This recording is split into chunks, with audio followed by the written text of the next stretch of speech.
عما يصفون وسلام على المرسلين والحمد لله رب العالمین۔ انتہائی معزز سامعین، سورہ زمر آیت نمبر 42 آپ کے سامنے تلاوت کی، پارہ نمبر 24 میں سے۔ اب یہاں سے اس آیت میں اللہ رب العزت نے موت اور نیند کا تقابل اور نقشہ ذکر فرمایا۔ اس کا نقشہ اللہ رب العزت نے پیش کیا۔ روح دونوں میں قبض ہوتی ہے، روح موت کے وقت بھی قبض ہوتی ہے اور نیند میں بھی روح قبض ہوتی ہے۔ فرق یہ ہے کہ جو موت کے وقت قبض ہو جاتی ہے وہ بالکلیہ بدن سے روح نکل جاتی ہے، پورا کا پورا روح نکل جاتا ہے اور بدن کے ساتھ اس کا تعلق بالکلیہ ختم ہو جاتا ہے، کوئی تعلق بدن کے ساتھ نہیں رہتا۔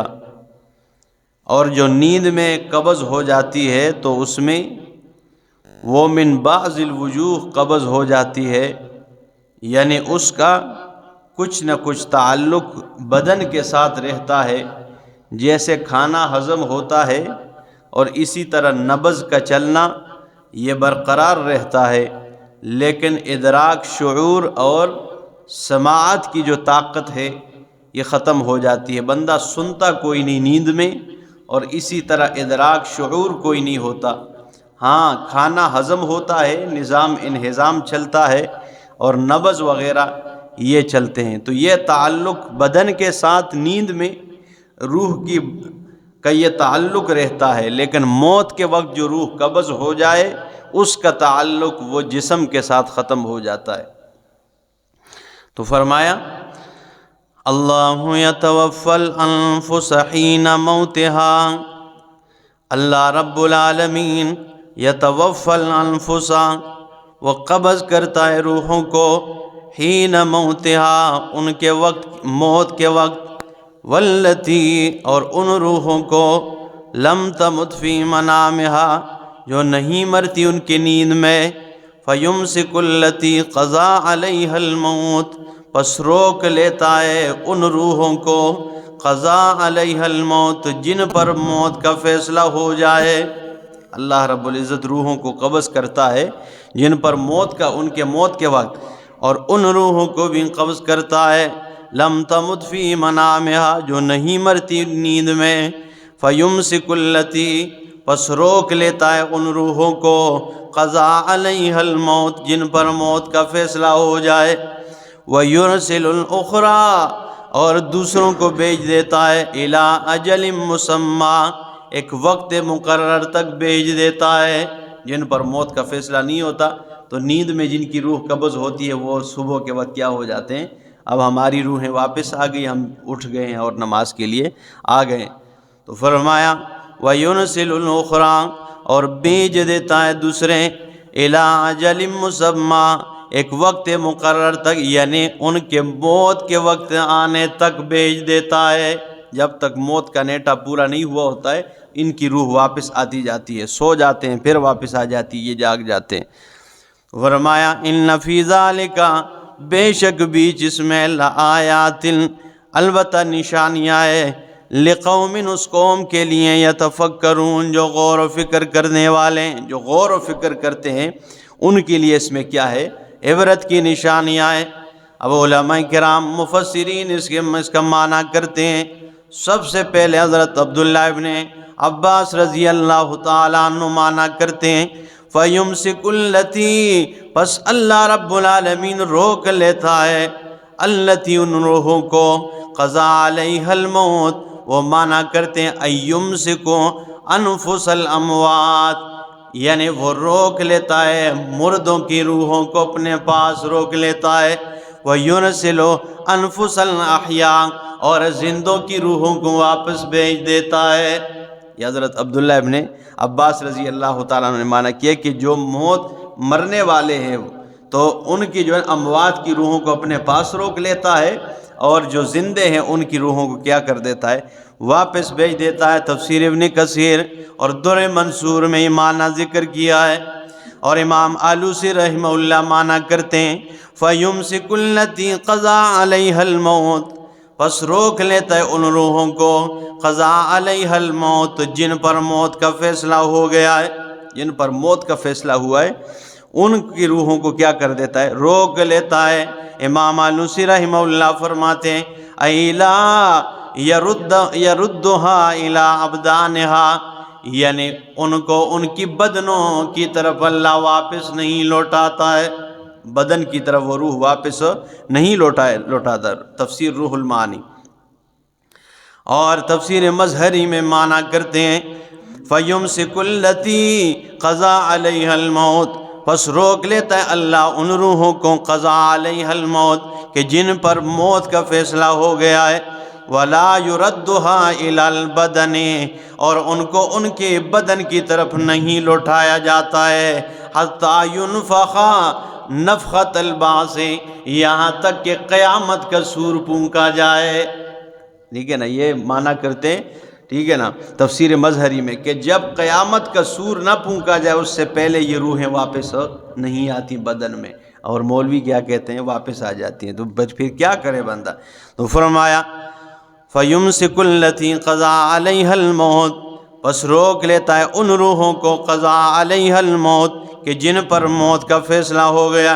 تفسیر قرطبی میں امام قرطبی رحمہ اللہ معنی کرتے ہیں فَيُمْسِكُ الَّتِي قَضَى عَلَيْهَا الْمَوْتِ وَمَا قَبَضَهُ فِي حَالِ الْمَوْتِ فَهُوَ يُمْسِكُهُ وَلَا يُرْسِلُهُ إِلَى يَوْمِ الْقِيَامَةِ، فرماتے وَمَا قَبَضَهُ فِي حَالِ الْمَوْتِ، اور وہ جو قبض کرے موت کی حالت میں، یعنی جن پر موت آ جائے اور روح قبض کی جائے، فَهُوَ يُمْسِكُهُ، اللہ ان روحوں کو اپنے پاس روک لیتا ہے، اور وَيُرْسِلُهُ إِلَى يَوْمِ الْقِيَامَةِ، اور اسے قیامت والے دن بدن میں واپس لوٹا دیں گے۔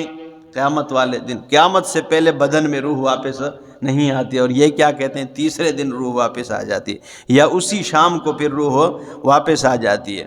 تو فرمایا فَيُمْسِكُ الَّتِي قَضَى عَلَيْهَا الْمَوْتِ، اب یہاں پہ الانفس یہ جمع ہے استغراق کے لیے، ٹھیک ہے نا، یہ جمع معرب باللام ہے اور یہ استغراق کے لیے ہوتا ہے۔ مطلب یہ ہے کہ یہ عام ہے، اس میں ہر نفس شامل ہے، چاہے وہ نیک ہے یا بد ہے، ٹھیک ہے نا، عالم ہے یا غیر عالم ہے، نبی ہے غیر نبی ہے، ولی ہے غیر ولی ہے، اس میں سب کے سب شامل ہے۔ تو فرمایا فَيُمْسِكُ الَّتِي قَضَى عَلَيْهَا الْمَوْتِ، پس روک لیتا ہے ان روحوں کو قضا علیہ الموت جن پر موت کا فیصلہ ہو گیا ہے۔ اب یہاں توفی لفظ ہے، ٹھیک ہے نا، توفی یعنی اللہ کیا کر دیتا ہے؟ قبض کر لیتا ہے۔ تو ایک توفی فی النوم ہے اور ایک توفی فی الموت ہے، یعنی ایک نوم نیند کی حالت میں روح قبض کرنا اور ایک موت کی حالت میں کیا کرنا؟ روح قبض کرنا۔ تو اب فی الموت کے لیے اللہ رب العزت نے لفظ استعمال کیا یمسک، کہ جو موت کی حالت میں روح قبض ہو جائے تو یمسک، اللہ رب العزت اسے کیا کر دیتا ہے؟ روک لیتا ہے۔ اور فی النوم کے لیے لفظ استعمال کیا یرسل، اسے کیا کر دیتا ہے؟ واپس بھیج دیتا ہے۔ اب اگر تم موت والی کے لیے یرسل استعمال کرو گے جدھر اللہ نے یمسک کہا ہے، تو یہ قرآن کی نری مخالفت ہے یا نہیں ہے؟ اور الٹا چلنا ہے یا نہیں ہے کہ قرآن یہ کہتا ہے اور آپ اس جانب جائیں؟ اللہ نے جدھر موت میں روح قبض ہوتی ہے اس کے لیے لفظ استعمال کیے یمسک، روک لیتا ہے اللہ اپنے پاس، اور ہم اس کے لیے کہیں کہ یرسل، بندہ وفات پا گیا، نہیں جی شامی یرسل، تو یہ قرآن کی مخالفت ہے یا نہیں ہے؟ ٹھیک ہے نا، تو یہ پھر فرق نہیں بنتا۔ اور دوسری بات، جس کی روح نیند میں قبض ہو جائے اس کے لیے اللہ رب العزت نے فرمایا الی اجل مسمی، جب تک موت کا فیصلہ نہ ہو جائے تو اس کی روح کیا ہوتی ہے؟ واپس آتی جاتی ہے۔ وہ سوتا ہے پھر اٹھتا ہے، وہ پھر سوتا ہے پھر اٹھتا ہے، اس کے لیے یہ قید لگا دیے ساتھ۔ اور دوسری بات، جس کی روح نیند میں قبض، اب اگر موت کے بعد اس نے بھی آنا ہوتا ہے، ٹھیک ہے نا، اس نے بھی موت کے بعد آنا ہوتا تو اس کو بھی قید سے مقید کرتے اللہ، لیکن اللہ نے موت والے کو اس قید سے مقید نہیں کیا۔ اس کا مطلب یہ ہے کہ جب تک اس پہ موت کا یہ فیصلہ برقرار ہے تو اس وقت تک اس کی روح اللہ رب العزت نے اپنے پاس کیا کر دی ہے، روک لی ہے۔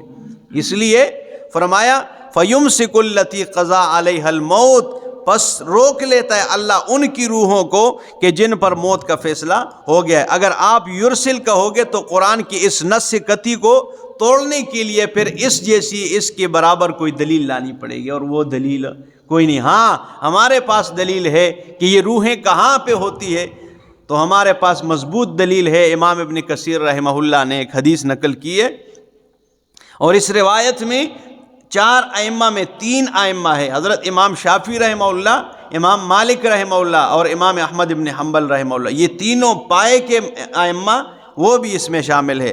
اور وہ روایت کیا ہے کہ جناب رسول اللہ صلی اللہ علیہ وسلم نے فرمایا، اللہ اکبر، انما نسمۃ المؤمن طائر یعلق فی شجر الجنۃ حتی یرجعہ اللہ الی جسدہ یوم یبعثہ، کہ مومن بندے کی روح اللہ سبز پرندوں کے پوٹوں میں ڈال دیتا ہے۔ مومن کی جب روح قبض ہوتی ہے اور یہ روح اوپر چلی جائے تو پھر وہ اللہ سبز پرندے کے اس میں کیا کر دیتا ہے، پوٹے میں، جسم میں ڈال دیتا ہے، اور وہ جنت کے درختوں میں ٹھیلتے رہتے ہیں۔ اور فرمائے یرجعہ حتی یرجعہ اللہ الی جسدہ، یہاں تک کہ اللہ ان کی جسموں میں انہیں واپس لوٹائے گا۔ یوم یبعثہ، جس دن قیامت کا دن آ جائے، اٹھائے جانے کا دن آ جائے۔ اٹھائے جانے کا دن کون سا ہے؟ وہ تو قیامت والے دن۔ تو یہ ہمارے پاس دلیل ہے کہ یہ جو روح قبض ہو جائے ایک بار، یہ قیامت سے پہلے اس جسم میں واپس، موٹی سی بات یہ ہے۔ یہ زیادہ تفصیل اس لیے کہ نیٹ پہ سنتے رہتے ہیں حضرات ہمارے دوست ساتھی، تو اس لیے پھر ان کے لیے زیادہ تو یہ ہے کہ پکی بات یہ ہے، قرآن کی نص سے یہ ثابت ہے کہ جو روح ایک بار قبض ہو جائے، نکل جائے اس جسم سے، اس بدن سے، وہ قیامت سے پہلے واپس نہیں آتی۔ وہ روح چاہے نبی کی ہے، چاہے وہ ولی کی ہے، چاہے نیک کی ہے، چاہے بد کی ہے، جس کی بھی ہے، وہ روح قیامت سے پہلے واپس نہیں آتی۔ اس پہ ہمارے پاس یہ قرآنی دلائل ہے اور حدیث رسول اللہ۔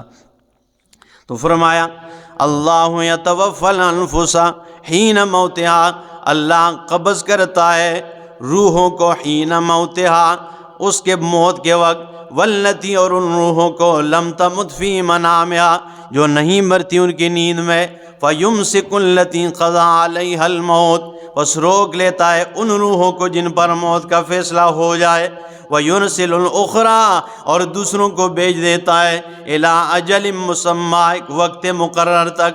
إِنَّ فِي ذَلِكَ، بے شک بیچ اس میں، لَآیَاتٍ، نشانیاں ہے، لِقَوْمٍ، اس قوم کے لیے، يَتَفَكَّرُونَ، جو غور و فکر کرتے ہیں۔ أَمِ اتَّخَذُوا مِن دُونِ اللَّهِ شُفَعَاءَ، آیا بناتے انہوں نے، بنا لیے انہوں نے اللہ کے علاوہ شفعاء، سفارشی۔ قل کہہ دیجئے اولو کانوا لا یملکون شیئا، اگرچہ یہ مالک نہیں ہے کسی چیز کے ہیں، ولا یعقلون، نہ یہ عقل رکھتے ہیں، عقل بھی نہیں ہے، کسی چیز کے مالک بھی نہیں ہے، اور ان کو انہوں نے اللہ کے علاوہ کیا بنا دیے، شفعاء بنا دیے، سفارشی بنا دیے۔ قل کہہ دیجئے للہ الشفاعۃ جمیعا، اللہ ہی کے لیے سفارش کا اختیار ہے، سارا کا سارا اختیار کس کے لیے؟ اللہ کے لیے۔ لہو ملک السماوات والارض، اسی کے لیے مالکیت ہے، اسی کے لیے اختیار ہے۔ ملک السماوات والارض، بادشاہی آسمان و زمین کی۔ ثم الیہ ترجعون، پھر اسی کی طرف تم سب نے لوٹ کر جانا ہے۔ وَإِذَا ذُكِرَ اللَّهُ وَحْدَهُ، اور جب اللہ کو یاد کیا جائے، وحدہ، اکیلا کر کے۔ صوبیدار صاحب فرماتے ہیں وَإِذَا ذُكِرَ اللَّهُ وَحْدَهُ، اور جب اللہ کو یاد کیا جائے وحدہ، اکیلا کر کے، مطلب یہ ہے جب اللہ کی توحید ڈٹ کے بیان کی جائے تو اشمئزت قلوب الذین لا یؤمنون، تو نفرت کرتے ہیں ان لوگوں کے دل جو ایمان نہیں لاتے ہیں۔ یہ سورہ زمر، ٹھیک ہے نا؟ یہ ایسے قرآن ایسی کتاب ہے کہ آج سے بھی 2000 سال کے بعد کھولیں گے تو آپ کہیں گے یہ اسی وقت کے لوگوں کے لیے اترا ہے، ٹھیک ہے نا؟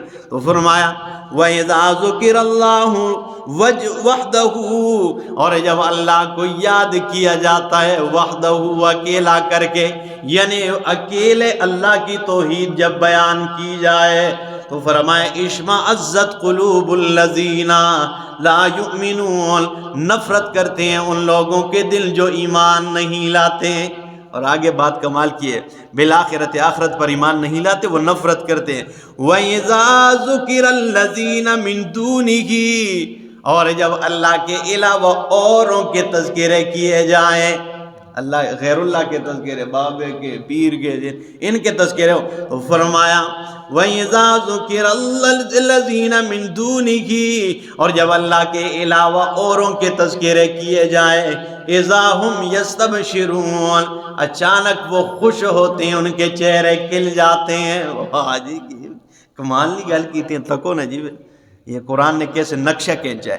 جب توحید بیان کی جائے تو نفرت کرتے ہیں ان کے دل، اور جب غیر اللہ کے تذکرے کیے جائیں تو پھر خوش ہوتے ہیں۔ اذا ہم یستبشرون، اچانک وہ خوش ہوتے ہیں۔ اللہ اکبر۔